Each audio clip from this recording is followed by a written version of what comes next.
baik? Baik, Pak. Semoga kita semuanya sehat selalu ya anak-anak. Iya, Pak. Sebelum kita mulai, mari kita berdoa. Kedua kelasnya tolong dipimpin doanya. Siapa yang ikut kelasnya di sini, Nak? Ide.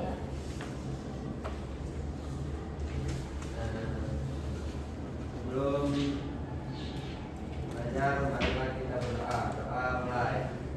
Bismillahirrahmanirrahim. Rabbi shrah li sadri wa yassir li amri wahlul 'uqdatam min lisani yafqahu qawli. Amin. Baiklah, di sini siapa Bapak sebelum kita mulai Bapak mau absen. Di sini siapa yang nggak hadir hari ini? Risma. Kenapa dia hadir? Sakit. Semoga kita berdoa bersama, semoga dia cepat sembuh ya anak-anak. Amin.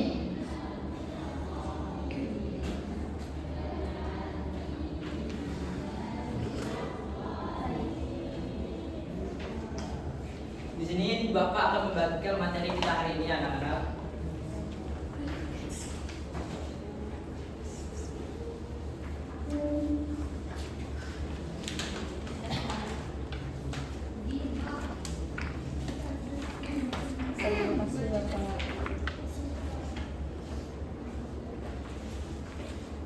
Sebelum itu tolong anak-anak kedua kelasnya tolong dihapus nih.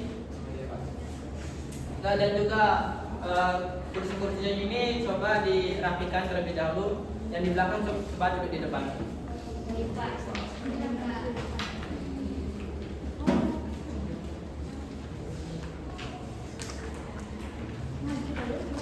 Ayo, yang di belakang duduk di depan.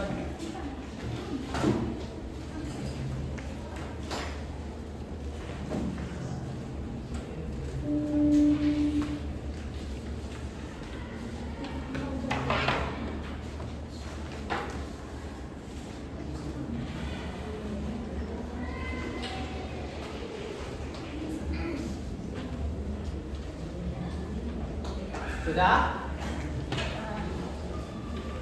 Baiklah, jadi materi kita pada hari ini yaitu ghibah dan tabayun.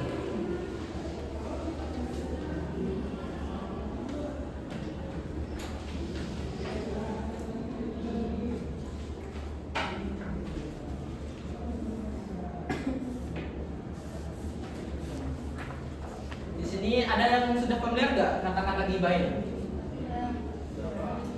Sudah? Sudah familiar? Kalau tabayun bagaimana? Belum.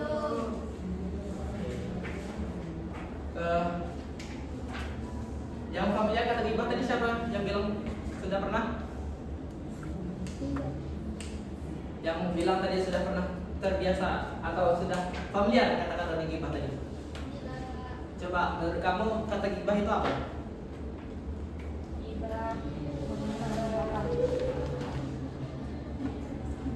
Menyebutkan atau membicarakan keburukan, kekurangan atau aib orang lain.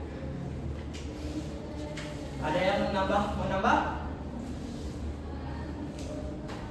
Ada yang mau nambah nggak? Kalau nggak ada, benar apa yang katakan siapa namanya? Tidak, Pak. Benar apa yang dia katakan Naila tadi, bahwasanya ghibah itu ialah membicarakan keburukan orang lain. Keburukan orang lain baik di belakangnya, baik menyangkut fisiknya, akhlaknya ataupun keturunannya. Bahkan Rasulullah SAW mendefinisikan ghibah itu sebagai engkau menyebutkan sesuatu tentang saudaramu yang tidak ia sukainya. Coba kamu bacakan ghibah menurut bahasa dan menurut istilah. Ghibah dalam bahasa Arab secara manusia berarti ketidakhadiran atau dibalik hukum. Secara istilah, ghibah dalam menyebutkan atau membicarakan keburukan, kekurangan atau aib seseorang di belakangnya, baik menyangkut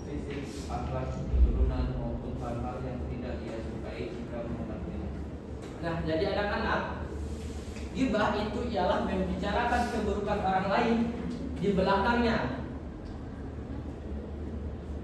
baik menyebut fisik ataupun aib-aibnya. Selanjutnya coba kamu jelaskan paragraf yang kedua.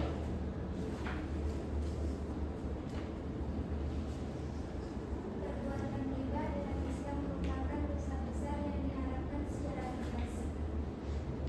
Lanjut dulu sampai. Allah Subhanahu wa taala dalam Quran surah Al-Hujurat ayat 12 menggunakan perumpamaan yang sangat keras untuk menggambarkan betapa buruknya ghibah, yaitu seperti memakan daging bangkai saudaranya sendiri. Oke. Nah, anak-anak, di sini dijelaskan bahwasanya Allah Subhanahu wa taala dalam Quran surah Al-Hujurat menggunakan perumpamaan bahwasanya orang yang suka bergibah itu bagaikan orang yang sedang memakan daging saudaranya sendiri. Nah, di sini kita lihat bahwasanya kata gibah itu sangat dibenci oleh Allah. Bahkan Allah sendiri memperumpakan kata gibah itu sebagai bagaikan orang yang memakan daging saudaranya sendiri. Jadi jangan sekali-kali kalian melakukan gibah. Mengerti anak-anak? Mengerti. Coba kamu jelaskan selanjutnya, yaitu pengertian tabayun. Tabayun berasal dari kata tabayana yang berarti mencari kejelasan atau memverifikasi. Secara istilah, tabayun adalah sikap dan tindakan mencari kejelasan serta memverifikasi kebenaran suatu informasi sebelum mempercayainya, apalagi sebelum menyebarkan kepada orang lain. Nah, jadi anak-anak, pengertian tabayun itu ialah mencari kejelasan atau memverifikasi kebenaran suatu informasi yang seseorang kita dapatkan sebelum kita mempercayainya, dan apalagi sebelum kita memberitakan kepada orang lain. Nah, sikap tabayun ini merupakan salah satu sikap yang mulia dalam Islam yang sangat penting karena itu menjaga keharmonisan kita. Dengan melakukan tabayun, seseorang akan terhindar dari suatu konflik karena suatu informasi yang tidak jelas asal usulnya.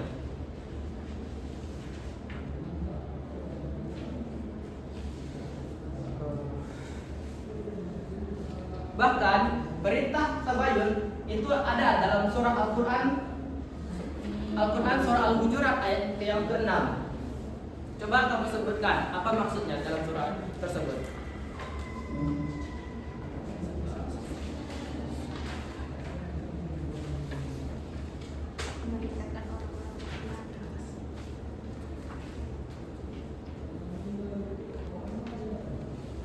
Memerintahkan orang-orang beriman agar tidak langsung mempercayai berita yang dibawa oleh orang fasik.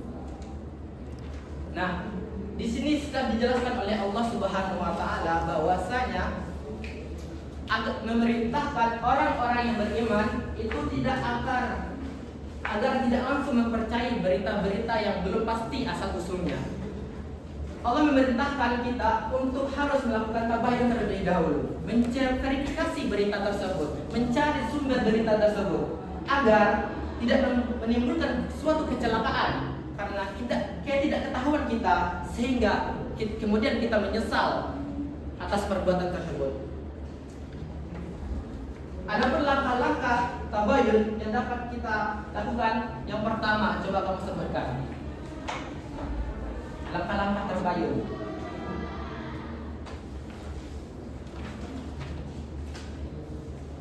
Satu, tidak tergesa-gesa dalam merespon informasi. Dua, mencari sumber informasi yang terpercaya. Tiga, mengonfirmasi langsung kepada pihak yang bersangkutan. Empat, mempertimbangkan dampak sebelum menyebarkan informasi. Lima, berdoa memohon petunjuk Allah dalam mengambil keputusan. Nah, langkah-langkah tabayun yang pertama tadi yaitu tidak tergesa-gesa dalam merespon informasi. Maksudnya ialah kita tidak terlalu lebih dahulu mempercayai suatu informasi yang kita dapatkan itu. Kita harus merespon, harus mencari, memverifikasi berita tersebut. Yang kedua yaitu mencari sumber informasi yang lebih terpercaya. Nah, kita harus mencari informasi tersebut dengan orang-orang yang kita percayai, dengan berita-berita yang benar asal usulnya. Yang ketiga yaitu mengonfirmasi langsung kepada pihak yang bersangkutan. Sebelum kita menyebarkannya kepada orang lain, kita harus bertanya terlebih dahulu kepada yang bersangkutan, apakah benar berita yang diberitakan orang lain kepada kita.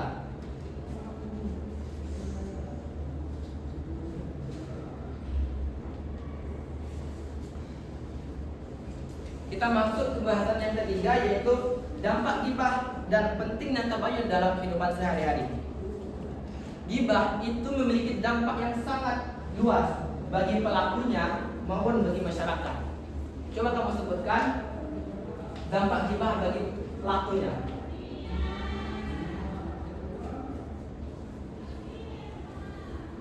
Dampak ghibah bagi pelakunya, ghibah dapat menghapus amal kebaikan karena pahala akan berpindah kepada orang yang dighibahi. Nah, di sini telah dijelaskan bahwasanya dampak ghibah bagi pelakunya itu pahala yang ia dapatkan selama ini akan diberikan kepada orang yang ia ghibahi. Jadi jangan sekali-kali kita melakukan ghibah. Coba kamu sebutkan dampak ghibah bagi masyarakat. Bagi masyarakat, ghibah dapat menimbulkan perpecahan, permusuhan, dan hilangnya kepercayaan sosial. Nah, dampak bagi masyarakat itu ghibah bisa menimbulkan perpecahan, bisa menimbulkan permusuhan, apalagi dalam kehidupan sosial kita sekarang ini. Informasi yang tersebar itu seringkali tidak jelas asal usulnya, sehingga kita bisa merusak nama baik orang lain maupun diri kita sendiri karena telah melakukan ghibah. Dalam konteks pendidikan, ghibah ini bisa dapat merusak hubungan antar sesama, antar pertemanan, dan menciptakan lingkungan belajar yang tidak kondusif. Sebaliknya, dengan melakukan tabayun itu memiliki beberapa manfaat. Yang pertama, itu dapat mencegah terjadinya fitnah, dan yang kedua, tidak adanya terjadinya konflik yang tidak perlu. Orang yang terbiasa melakukan ghibah, orang yang terbiasa melakukan tabayun akan dipandang sebagai pribadi yang bijak, dewasa, dan bertanggung jawab. Tabayun itu juga menjaga persatuan dan persaudaraan dalam masyarakat karena menghindari kesalahpahaman informasi yang tidak jelas asal usulnya.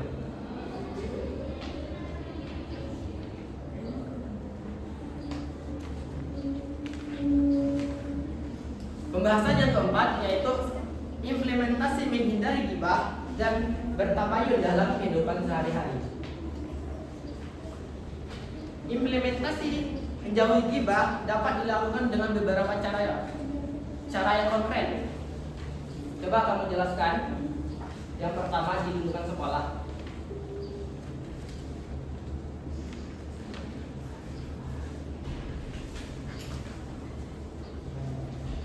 Implementasi lingkungan di lingkungan sekolah.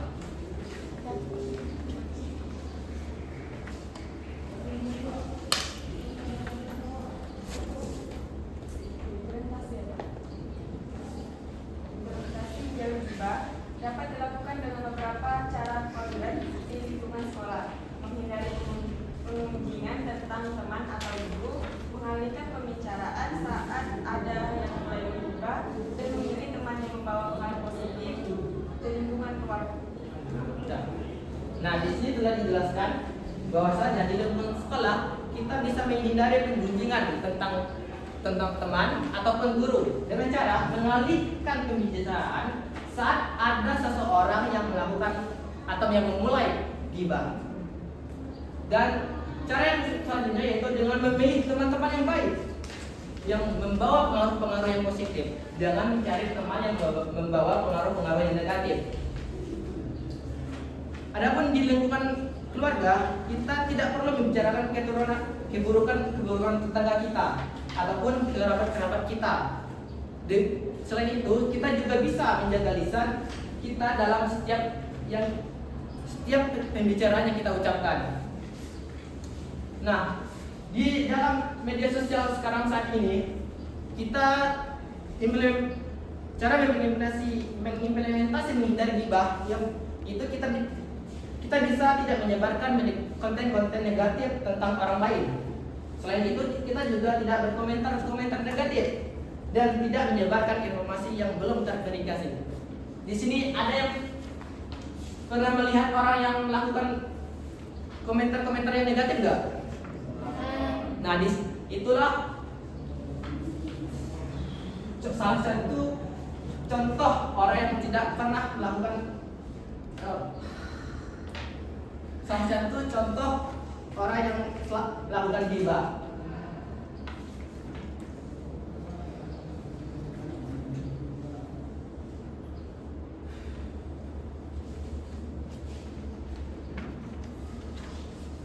Selain itu, untuk membiasakan diri kita dari gibah seseorang, kita itu perlu membuat komitmen pribadi yang kuat dengan mencari lingkungan yang mendukung, seperti teman-teman yang baik, yang berakhlak baik, sehingga membentuk kebiasaan-kebiasaan yang baik. Ingat bahwasanya setiap perkataan yang kita ucapkan itu dicatat oleh para malaikat dan dipertanggungjawabkan di hadapan Allah kelak. Baik anak-anak, di sini ada yang mau bertanya? Apa sudah paham? Saya mau nanya, Pak. Apa? Kalau kita jadi korban gibah kayak mana, Pak? Apa? Apa yang harus kita lakukan? Apa?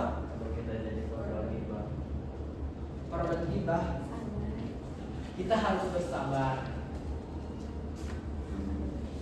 Kalau sabarnya habis, Kalau sabarnya habis ya udahlah.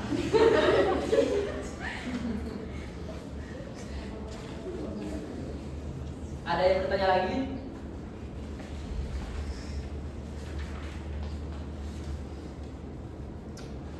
Tidak ada ya?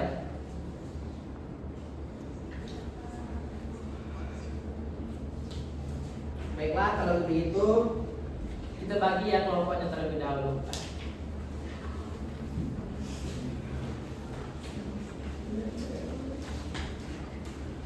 Baiklah, kalau tidak ada yang bertanya, coba kalian kerjakan soal-soal pilihan ganda. Yang bagian akhirnya tentu.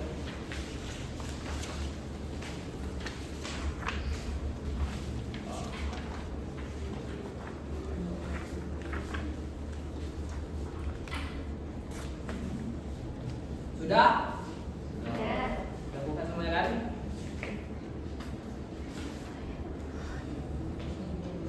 Kita bagi dua kelompok terlebih dahulu.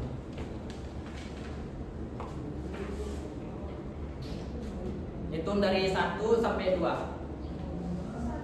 1, 2. Nah, coba dibagikan.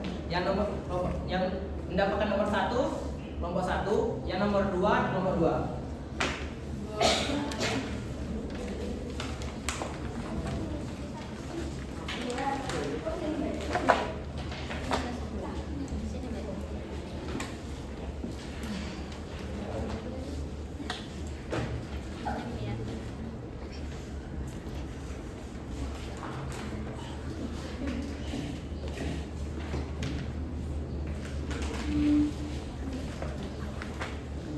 Coba deh, coba yang bagus. Yang bagus, yang tingkat.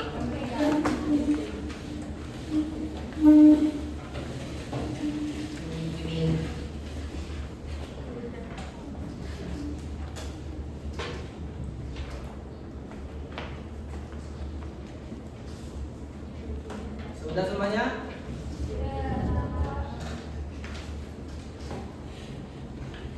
Tingkat.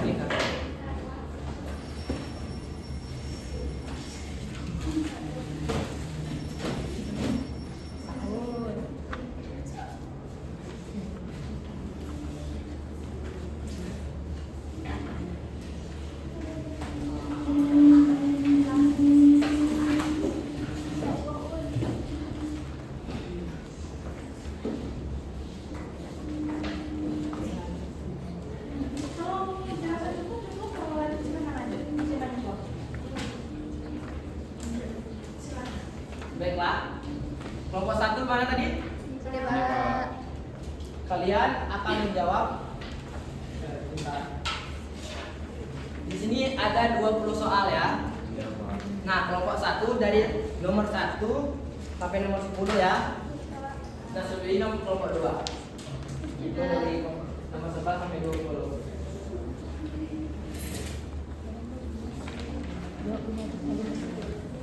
Coba kamu kerjakan bersama-sama ya.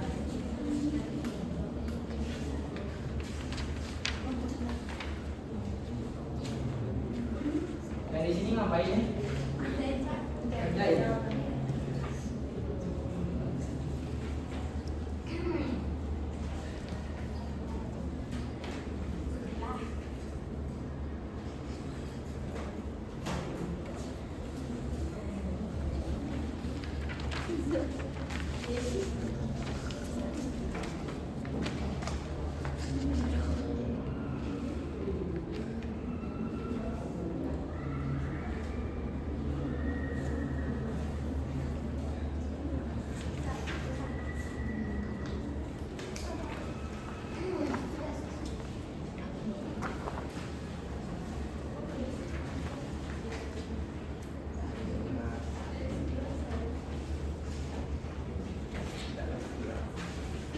Apa ini?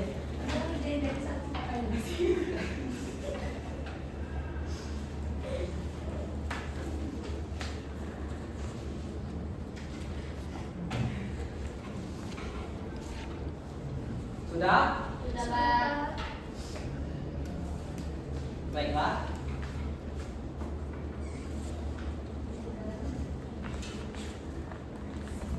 Siapa yang ingin menjawab pertanyaan nomor 3 tadi? Kelompok 1 siapa yang ingin menjawab nomor 3? Soal nomor 3. Allah Subhanahu wa Ta'ala melarang riba dalam Al-Quran, yaitu pada surah B, Quran surah Al-Hujurat ayat 12. Benar nomor 2? Benar. Yakin nih? Nomor 3. Iya. Benar. Oke, benar.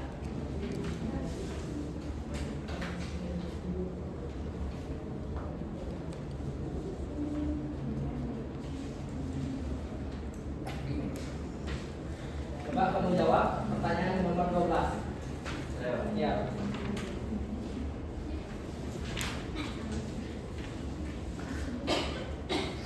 Berikut ini yang bukan termasuk ghibah adalah B.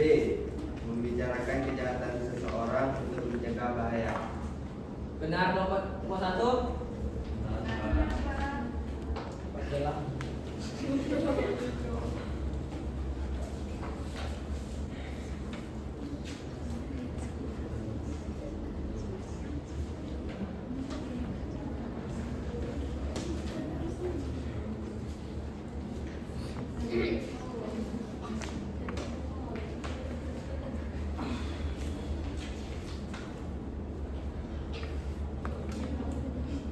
Oh, baiklah. Pertanyaan semuanya? Semuanya? Ya, Pak. Dikarenakan waktu kita sudah habis, kita akhiri saja yang sebelumnya kita hari ini. Ya, Pak. Dan untuk ya soal-soal lainnya kita jadikan PR saja ya. Oke, Pak. Oke, kembali ke tempat duduknya masing-masing.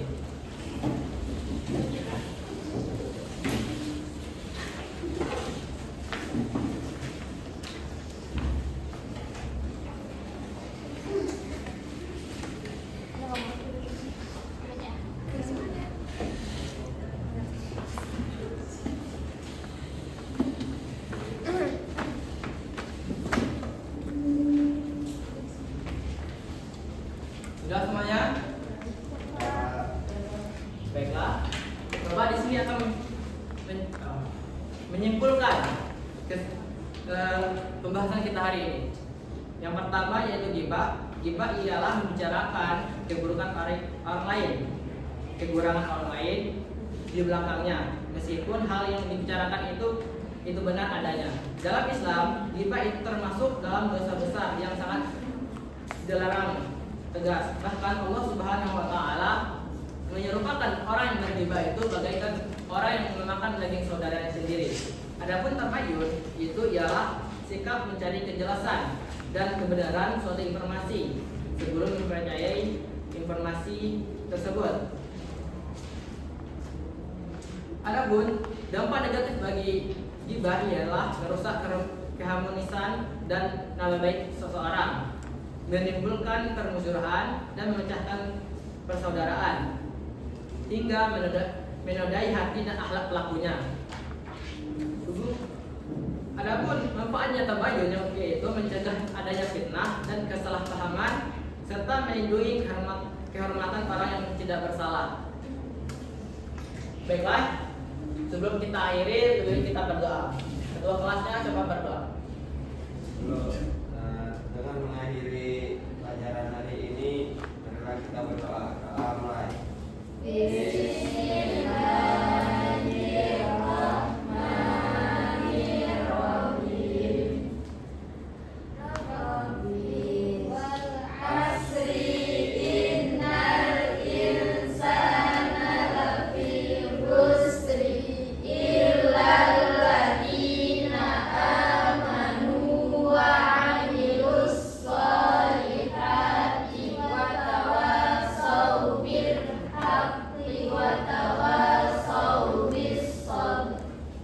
Baiklah, Bapak akhiri. Wassalamualaikum warahmatullahi wabarakatuh.